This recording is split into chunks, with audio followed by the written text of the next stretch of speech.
महिला जिसकी उम्र लगभग 45 साल की होती है और वो कुंभ के मेले में आई होती है अपने 2 बच्चों के साथ। और 2 बच्चों के साथ जैसे ही उसके गांव के भी लोग कुछ उसके गांव के भी कुछ लोग उसके साथ आए होते हैं, लेकिन जैसे ही उसकी नज़र एक ऐसे अघोरी बाबा पर पड़ती है जिसको देखकर वो बार बार घूरने लगती है और काफ़ी देर तक उसको नजरें गड़ाकर देखती रहती है।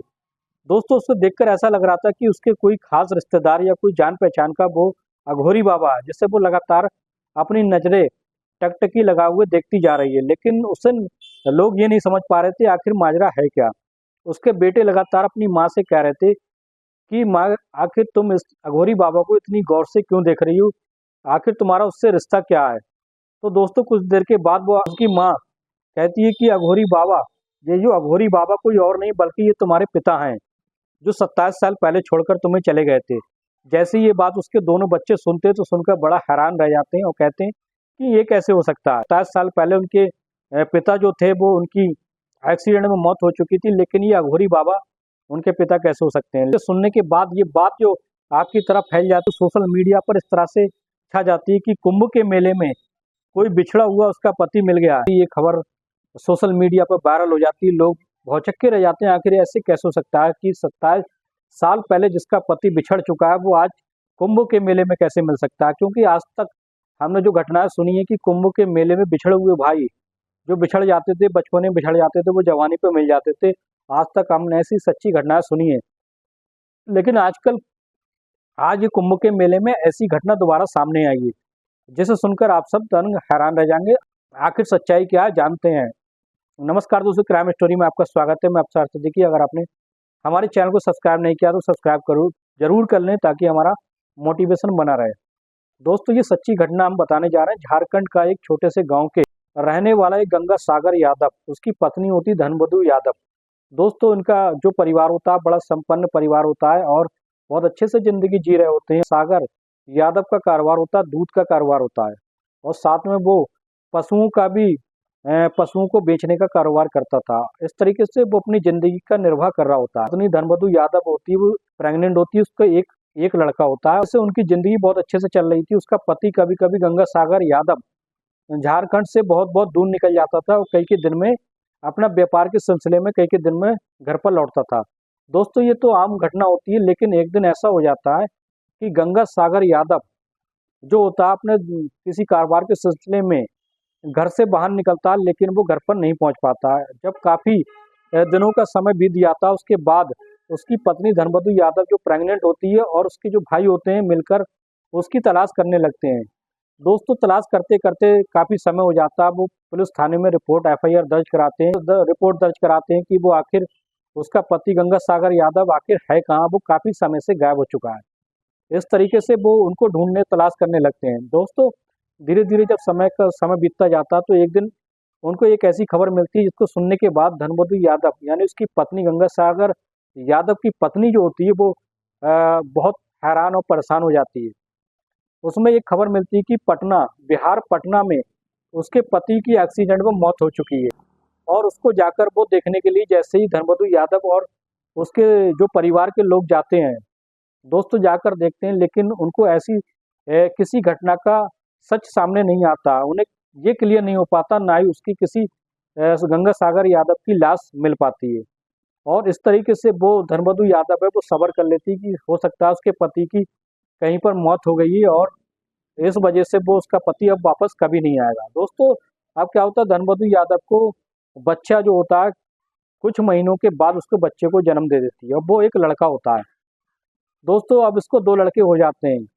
अब इस तरीके से वो अपनी ज़िंदगी का निर्वाह कर रही होती है। धीरे-धीरे दोस्तों वो दूध का कारोबार जो होता है वो खुद करने लगती है। धनबधू यादव अपने बच्चों की देखरेख करने लगती है। साल 2025 के शुरू में एक कुंभ का मेला लगता है प्रयागराज मतलब इलाहाबाद में कुंभ का मेला लगता है, जहाँ यूपी में। दोस्तों, यूपी में तरह-तरह के लोग अपनी आस्था के बलबूते पर यहाँ पर आते हैं और यहाँ पर लोगों का मानना है कि यहाँ पर जो लोग उनकी आस्था होती है, जो वो मांगते हैं वो पूरा हो जाता है। और यहाँ पर बहुत ही ज्ञानी बाबा, घोरी बाबा आते हैं। उनके आशीर्वाद पाकर लोग बहुत संपन्न हो जाते हैं, उनकी सारी मुरादें पूरी हो जाती हैं। और इस तरीके से बहुत बहुत दूर के लोग आते हैं, बिहार के, झारखंड के, और काफ़ी दूर दूर काफ़ी कई राज्यों के लोग आते हैं। यहाँ तक कि लोग विदेश से तक भी आते हैं। विदेश के लोग रसियन, अंग्रेज, जिन जिन लोगों की आस्था है, हिंदू धर्म में आस्था रखते हैं, वो बहुत बहुत दूर से गंगा में डुबकी लगाने के लिए आते हैं और वो सोचते हैं कि यहाँ आकर हमारे पाप धुल जाएंगे और हमारी जो मुरादें हैं वो पूरी हो जाएंगी। धनबधू यादव अपने दोनों बच्चों के साथ, अपने सास ससुर के साथ वो यहाँ कुंभ के मेले में आती है अपनी आस्था को निभाने के लिए। अपनी जो उसकी आस्था थी कि यहाँ पर उसकी मन मुराद पूरी हो जाएगी। दोस्तों जैसे ही वो कुंभ के मेले में आती है, अपना जो कार्य संपन्न करती है, उसके वो आस्था होती है, जो डुबकी है गंगा में डुबकी स्नान करती है, स्नान करने के बाद अपने बच्चों को स्नान कराती है। उसके बाद दोस्तों उसकी नज़र एक ऐसे अघोरी बाबा पर पड़ती है। दोस्तों जिस अघोरी बाबा पर जिस नज़र पड़ती है, देखने के बाद दोस्तों कम से कम 5 मिनट तक वो उस अघोरी बाबा को देखती रहती है। देखने के बाद उसके बच्चे पूछने लगते हैं कि माँ आखिर ऐसी क्या बातें ना अघोरी बाबा में, तुम 5 मिनट से उनको देखे जा रही हो और तुम्हारी आंखों में आंसू हैं। तो दोस्तों वो अपनी बात को कहने लगती है कि ये कोई और नहीं बल्कि ये तुम्हारे खोए हुए जो 27 साल पहले जो तुम्हारे पिता खो चुके हैं, गंगा सागर यादव, वो तुम्हारे पिता ये अघोरी बाबा बन चुके हैं और ये वही है। मुझे वहम नहीं है बल्कि मुझे पूरा यकीन है कि ये वही है। सब कुछ चेहरा और जो उनके जो निशान थे ये सब मुझे याद है, कहाँ कहाँ पर इनके कौन से निशान हैं ये सारे मुझे याद हैं। दोस्तों इसके बाद उनके गांव के झारखंड के जो लोग आए हुए थे वो भी यही कहने लगते हैं कि ऐसा कैसे हो सकता है कि सेम टू सेम वैसी ही चेहरा, वैसी शक्ल और वैसी सब कुछ।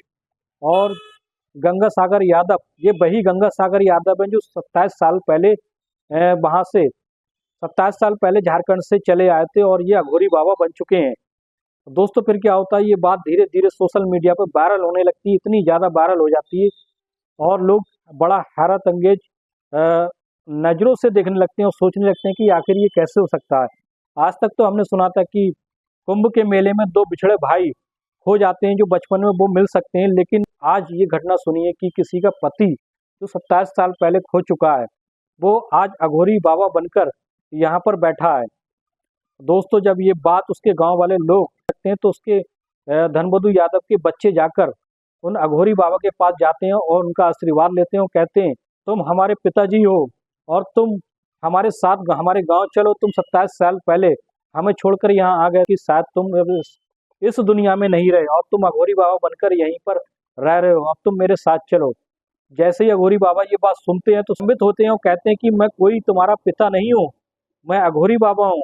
अगर तुम्हें यकीन नहीं हो तो मैं यहाँ बनारस का रहने वाला हूँ, मेरे माता पिता बनारस के रहने वाले हैं और यहीं पर मेरा जन्म हुआ है। तुम्हें कोई शायद धोखा हुआ है, मैं गंगा सागर यादव नहीं बल्कि मैं एक अघोरी बाबा हूँ जो अपने घर से भागकर यहाँ पर आया हूँ और अपनी सब कुछ त्याग कर मैं यहाँ अघोरी बाबा बना हूँ। इतना बड़ा सहयोग आखिर कैसे हो सकता है कि एक बिछड़ा हुआ आदमी जो 27 साल पहले उसका पति उसे छोड़कर चला गया था, उसका कोई वजूद नहीं मिल पाया, उसकी आज तक कोई बॉडी नहीं मिल पाई। लगता है कि यही उसके पति हैं गंगा सागर यादव। जब ये सवाल दोस्तों जब सोशल मीडिया के जरिए लोग पूछने लगते हैं, कहते हैं कि तुम कैसे कह सकती हो कि ये तुम्हारे पति हैं, धनबधू यादव कहती है कि अगर तुम्हें यकीन ना हो तो उनके कोनी पर निशान था और इनके फला फला जगह पर ये निशान थे, अगर तुम नहीं हो तुम चाहो तो चेक कर सकते हो। लेकिन ये बात वो मानने के लिए तैयार नहीं थे। दोस्तों उसके बाद क्या होता है, जब ये बात बहुत आला अधिकारियों तक पहुंच जाती है तो वो क्या होता है दोस्तों, बात यहाँ तक आ जाती है कि उनके डीएनए टेस्ट की जांच की बात कही जाने लगती है दोस्तों। लेकिन अभी तक ये क्लियर प्रमाण नहीं मिल पाया है कि आखिर ये गंगा सागर यादव हैं या कोई और हैं। अब अभी तक इस बात की जांच चल रही है दोस्तों। जब ये बात सोशल मीडिया पर काफ़ी दिनों से ये चर्चा में थी कि ये गंगा सागर यादव उसके पति यानी झारखंड के रहने वाले जो कुछ 27 साल पहले उसके गांव छोड़कर आ गए थे, वो आखिर कैसे एक अघोरी बाबा बन चुके हैं। लेकिन अघोरी बाबा कहते हैं कि मैं तुम्हारा कोई पति नहीं हूँ बल्कि मैं यहाँ बनारस का रहने वाला यूपी का और मेरे वहाँ माता पिता भी हैं। सारी चीज़ों से संन्यास लेकर मैं एक अघोरी बाबा बन चुका हूँ और तुम्हें साथ कोई धोखा हुआ है। दोस्तों काफ़ी बहस होने के बाद जब ये साबित हो जाता है कि वो इनके पति नहीं है, तब उसके बाद वो धनबधू यादव अपने बच्चों को लेकर झारखंड में पहुंच जाती है और ये चर्चा काफ़ी दिनों तक चलती रहती है। लेकिन दोस्तों उनका ये कहना था कि अगर हम डीएनए टेस्ट की अगर मांग की जाए तो उनके पति शायद यही निकलेंगे। लेकिन दोस्तों अभी ऐसा कुछ नहीं हो पाया है और ये सिर्फ केवल उनको एक शक था। मधु यादव कहती हैं कि सेम टू सेम वही चेहरा, वही सब कुछ, आखिर ये संयोग कैसे हो सकता है? इस दुनिया में एक शक्ल के कई इंसान हो सकते हैं, लेकिन ये कैसे संयोग हो सकता है कि सेम टू सेम वही हैं? अब इसके बाद तो क्या होता है, वो झारखंड में अपने बच्चों के साथ, धनमधु यादव अपने बच्चों और गाँव वालों के साथ अपने झारखंड में पहुंच जाती हैं और इस बात की चर्चा अभी तक हो रही है। दोस्तों आखिर इस बात का कैसे पता चल पाएगा कि ये धनमधु यादव ही धनमधु यादव ही गंगासागर की जो पत्नी थी, कि वो उस अघोरी बाबा की ही पत्नी है? इस बात का अभी कोई प्रमाण नहीं मिल पाया दोस्त।